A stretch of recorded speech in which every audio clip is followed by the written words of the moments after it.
பெற்றோர்களே மற்றும் அன்பான நண்பர்களே, உங்கள் அனைவருக்கும் காலை வணக்கம். இன்று நாம் ஒரு சிறப்பான நாளை கொண்டாட இணைந்துள்ளோம். நமது சுதந்திர போராட்ட வீரர்களையும் அவர்களின் தியாகங்களையும் நாம் நினைவு கூற வேண்டிய நாளாகும்.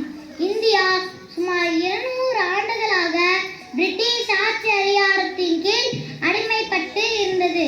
முதலில் இந்திய அரசர்களுடன் வர்த்தகம் செய்ய வந்தவர்கள் பின்னர் ஆட்சி நிர்வாகத்தில் தலையிட்டு தங்களது கட்டுப்பாட்டை விரிவுபடுத்தி மொத்த இந்தியாவையும் அடிமையாக்கி அரசாண்டார்கள். பிரிட்டிஷ்காரர்கள் கடுமையான வரிகளை விதித்து நமது வளங்களை கொள்ளையடித்து உள்ளூர் தொழில்களை ஒடுக்கினார்கள். இதனால் சிப்பாய் கழகம் போன்ற பல போராட்டங்கள் நாடெங்கிலும் நடைபெற்றன. நமது தேசத்தந்தை மகாத்மா காந்தி அமைதி வழியிலும் சுபாஷ் சந்திர போஸ் இந்திய தேசிய படையை வழிநடத்தியும் போராடினார்கள்.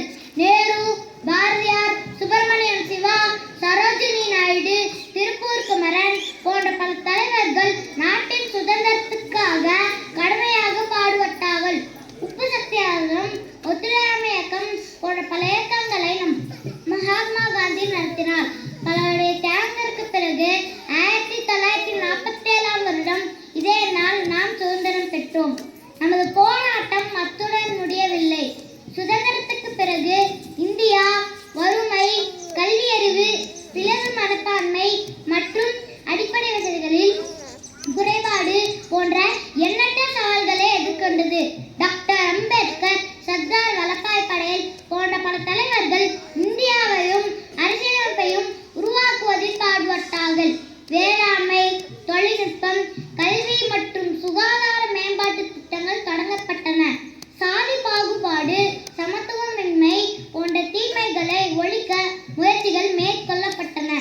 பொருளாதார சிக்கல்கள், நிலச்சீர்திருத்தங்கள், வேலைவாய்ப்பு ஆகியன புதிய அரசுக்கு சவால்களாக இருந்தன. பொருளாதார வளர்ச்சி மற்றும் நாட்டின் முன்னேற்றத்தை ஊக்குவிக்க 5 ஆண்டு திட்டங்கள், விவசாயத்தை மேம்படுத்த பசுமை புரட்சி, கல்வி மேம்பாட்டிற்கு நாடு முழுவதும் பள்ளிகள், கல்லூரிகள், பல்கலைக்கழகங்கள் நிறுவுதல் ஆகியன செயல்படுத்தப்பட்டன. அது மட்டும் இல்லாமல் வெளிப்புற சவால்கள் அண்டை நாடுகளான பாகிஸ்தானுடனும் சீனாவுடனும் நடந்த போர் நாட்டின் உறுதியை சோதித்தன.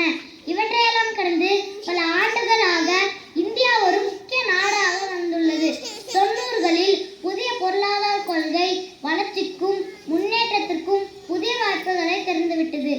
இன்று தொழில்நுட்பம், விண்வெளி ஆராய்ச்சி மற்றும் மருத்துவம் போன்ற பல்வேறு துறைகளில் முன்னேற்றம் அடைந்துள்ள ஒரு அதிவேகமாக வளர்ந்து வரும் நாடாக இந்தியா அங்கீகரிக்கப்பட்டுள்ளது.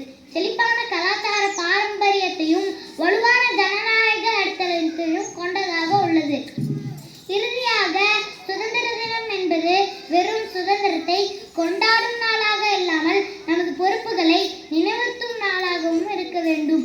மாணவர்களாக நமது படிப்பில் கவனம் செலுத்துவதன் மூலமும் சட்டத்தை மதித்து சுத்தம், சுகாதாரம் மற்றும் சமத்துவம் போன்ற முக்கியமான விஷயங்களை பற்றி விழிப்புணர்வு ஏற்படுத்தும் நடவடிக்கைகளில் பங்கேற்பதன் மூலமும் நாட்டின் முன்னேற்றத்திற்கு உறுதுணையாக நிற்கலாம்.